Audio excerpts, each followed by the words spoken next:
Okay friends, welcome back to Didn't Speak English. இன்னைக்கு நாம பார்க்க போகிற topic future perfect tense, how to ask questions for both positive and negative sentences. இதை பற்றி தான் இந்த வீடியோவில் பார்க்க போகிறோம். ஸோ வீடியோ ஸ்கிப் பண்ணாமல் பாருங்கள். இந்த சேனலை சப்ஸ்கிரைப் பண்ணி வச்சுங்க.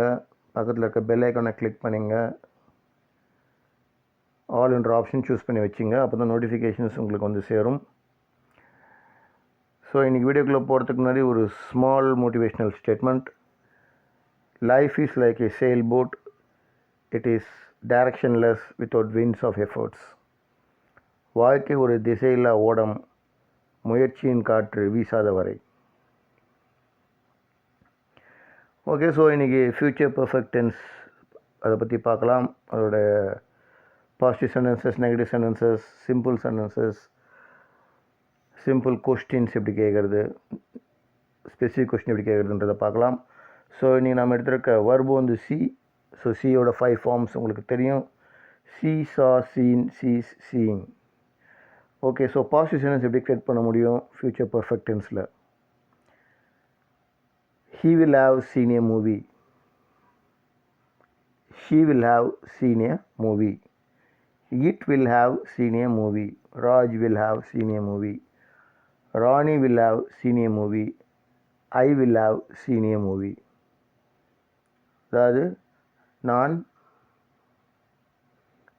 இந்த படத்தை பார்த்திருப்பேன். இப்போது he will have seen a movie by tomorrow அப்படி சொன்னால் நாளைக்குள் நான் இந்த படத்தை வந்து பார்த்து முடிச்சிட்ருப்பேன் அப்படின்ற அர்த்தத்தில் வரும். ஸோ இந்த இடத்துல இந்த மாதிரி சுச்சுவேஷனில் ஃப்யூச்சர் பர்ஃபெக்ட் டென்ஸ் யூஸ் பண்ண முடியும். நெகட்டிவ் சென்டென்ஸ் எப்படி கிரியேட் பண்ணலாம்? he will not have seen a movie. she will not have seen a movie by tomorrow. it will not have seen a movie by today. Raj will not have seen a movie. Rani will not have seen a movie. I will not have seen a movie. So இந்த மாதிரி சொல்ல முடியும். நான் எவ்வளோ இந்த படத்தை நான் பார்த்துருக்க மாட்டேன் அப்படின்னு சொல்லலாம். சிம்பிள் கொஷின்ஸ் கேட்குறதா இருந்தால் எப்படி கேட்கலாம்? Will he have seen a movie by tomorrow? will she have seen a movie? will it have seen a movie? will Raj have seen a movie? will Rani have seen a movie? will I have seen a movie by tomorrow? நாளைக்குள்ள நான் படத்தை பார்த்துருப்பேனா, நாளைக்குள்ளே இந்த படத்தை நான் பார்த்துருப்பேனா அப்படின்னு சொல்லிட்டு கேட்கலாம். நெகட்டிவாக கேட்கும் போது will he not have seen a movie? will she not have seen a movie? will it not have seen a movie? will Raj have not seen a movie? will Rani not have seen a movie?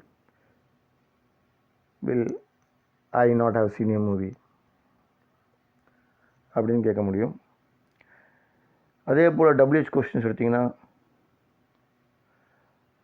why will he have seen a movie by tomorrow? அவர் ஏன் நாளைக்குள்ளே ஒரு படத்தை பார்ப்பார். why will she have seen a movie by tomorrow? நாளைக்குள்ள எப்படி படத்தை பார்த்துருப்பாங்க அப்படின்ற ஆட்டிடியூடில் அந்த அர்த்தத்தில் நம்ம கேட்க முடியும். So why will he have seen a movie? why will Raj have seen a movie? why will Rani have seen a movie? why will I have seen a movie அப்படின்னு சொல்லிட்டு கேட்க முடியும். அதே போல் வந்து உங்களுக்கு நெகட்டிவ் ஃபார்ம்ஸில் கேட்கலாம். when will he not have seen a movie? when will she have not seen a movie? அப்படி மாற்றி கேட்கலாம். அதே போல் won't யூஸ் பண்ணியும் கேட்க முடியும். when won't he have seen a movie? when won't Raja have seen a movie? when won't Rani have seen a movie? So இந்த மாதிரி questions நீங்கள் கேட்க முடியும். அதே போல் won't யூஸ் பண்ணி கேட்டிருக்கலாம். won't Rani have seen a movie by tomorrow? சொல்லிட்டு அந்த மாதிரி கேட்க முடியும். ஸோ இந்த மாதிரி சிங்குலர் சப்ஜெக்ட்டுக்கும் சரி, ப்ளூரல் சப்ஜெக்ட்டுக்கும் சரி, ஒரே மாதிரியான ஃபார்மேஷன்ஸ் தான். ஸோ ப்ளூரல் சப்ஜெக்ட் எடுத்திங்கன்னா சேம் ஃபார்மேஷன்ஸ். சப்ஜெக்ட் வந்துட்டு யூ, வி, தே, பாய்ஸ் இந்த மாதிரிலாம் யூஸ் பண்ணலாம். So you will have seen a movie by tomorrow. We will have seen a movie by tomorrow. They will have seen a movie with their friends. Boys will have seen a movie with their friends.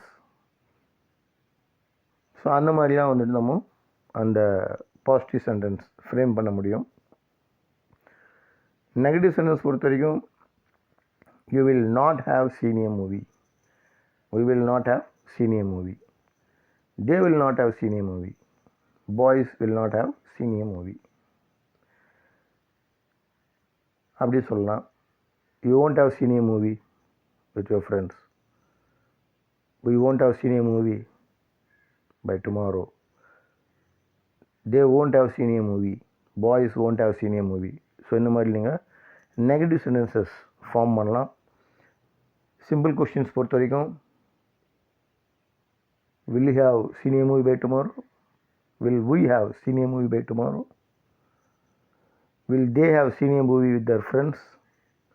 Will boys have seen a movie by tomorrow? அந்த மாதிரி நம்ம கேட்க முடியும். அதே போல் negative sentence, negative questions எப்படி கேட்கலாம்? Will you not have seen a movie? அப்படி கேட்கலாம். Will we not have seen a movie? நாம நாளைக்குள்ள படம் பார்த்துருக்க மாட்டோமா அப்படின்ற அர்த்தத்தை கேட்கலாம். ஷார்ட் ஃபார்ம்லையும் கேட்கலாம். won't you have seen a movie by tomorrow? நாளைக்குள்ள ஒரு படம் பார்த்துருக்க மாட்டீங்க. won't we have seen a movie by tomorrow? won't the boys have seen a movie by tomorrow? won't they have seen a movie by tomorrow? இந்த மாதிரியான questions நீங்கள் form பண்ண முடியும். ஒரே அந்த பேட்டர்ன் தான். அதை தொடர்ந்து நீங்கள் சொல்லி பார்க்கும்போது தான், நான் சொல்கிற மாதிரி சொல்லி பார்க்கும்போது தான் அது உங்களுக்கு அந்த பேட்டர்ன் உங்களுக்கு மனசில் பதியும். ஸோ WH கொஸ்டின்ஸும் அதே மாதிரி கேட்கலாம். Specific questions. why will you have seen a movie? நீங்கள் படத்தை பார்க்க போகிறீங்க. why will we have seen a movie? why will they have seen a movie? why will boys have seen a movie? நெகட்டிவாக கேட்கும்போது why will you not have seen a movie? why will we not have seen a movie? how won't you have seen a movie? how won't boys have seen a movie? So இந்த pattern பார்க்குறதுக்காக தான் இந்த மாதிரி நம்ம தொடர்ந்து ஒரே மாதிரியான formations R patterns இருக்கிற சென்டென்ஸை திரும்ப சொல்லி பார்க்குறது. ஸோ இதுக்கு நீங்கள் வந்து வேறு வெர்ப்ஸ் யூஸ் பண்ணி அதோட நீங்கள் மாற்றி நீங்கள் இந்த சென்டென்ஸை வந்துட்டு பேசி பார்க்கலாம். க்ரியேட் பண்ணி ஃபஸ்ட்டு இந்த சென்டென்ஸை க்ரியேட் பண்ணிவிட்டு இந்த சென்டென்ஸ் எக்ஸ்டென்ஷன் பண்ணி பார்க்கலாம். எக்ஸ்ட்ரா இன்ஃபர்மேஷன்ஸை சேர்த்து பார்க்கலாம் அந்த சென்டென்சஸோட. இப்போ நம்ம சொல்கிற மாதிரி you will have seen a movie by tomorrow with your friends in the theatre. இப்படின்னு சொல்லிட்டு அதை எக்ஸ்டெண்ட் பண்ணே போகலாம். அந்த சென்டென்ஸை கொஞ்சம் எக்ஸ்டெண்ட் பண்ணி பேசி பார்க்கலாம். பட் இந்த பேட்டர்ன் உங்களுக்கு மனசில் பதியணும், அவ்வளோதான். ஃப்யூச்சர் பர்ஃபெக்ட் டென்ஸில் இப்படி தான் positive sentence, negative sentence, simple sentence, WH questions, simple questions இப்படி தான் நம்ம வந்து கேட்கணும் அப்படின்றது வந்துட்டு மனசில் பதிஞ்சாவே ஆட்டோமேட்டிக்காக உங்களுக்கு ஃப்யூச்சரில் ஈஸியாக உங்களுக்கு பேச வரும். It's only by practice. Just like cycling மாதிரி தான் இதெல்லாம். சைக்கிள் ஓட்டும்போது ஃபஸ்ட்டு பேலன்ஸ் பண்ணுறதுக்கு ரொம்ப கஷ்டப்படுவோம். அதுக்கப்புறம் பார்த்திங்கன்னா அது பை நேச்சர் வந்துடும். நம்ம பாடியை வந்துட்டு பேலன்ஸ் பண்ணால் அதுவே கற்றுக்கும். எப்படி கற்றுக்குது நோபடி நோஸ். பட் அதே மாதிரி தான் இதுவும். தொடர்ந்து பண்ணுற practice and of course with confidence you can still start speaking English fluently in a very short span of time. அதுக்காக தான் இந்த மாதிரி டேபிள் காலம்ஸ் போட்டு வந்து இந்த மாதிரி இந்த வீடியோஸ் போட்டுக்கிட்டு இருக்கேன். So I wish you very happy reading and very happy speaking. Okay, so இந்த வீடியோ உங்களுக்கு பெனிஃபிஷியலாக இருந்திருக்கும், யூஸ்ஃபுல்லாக இருந்திருக்கும்னு நினைக்கிறேன். பிடிச்சிருந்தால் like, share, comment, subscribe, click the bell icon, choose the all options. Support us, encourage us and motivate us. Till we meet again, take care, bye bye, thank you.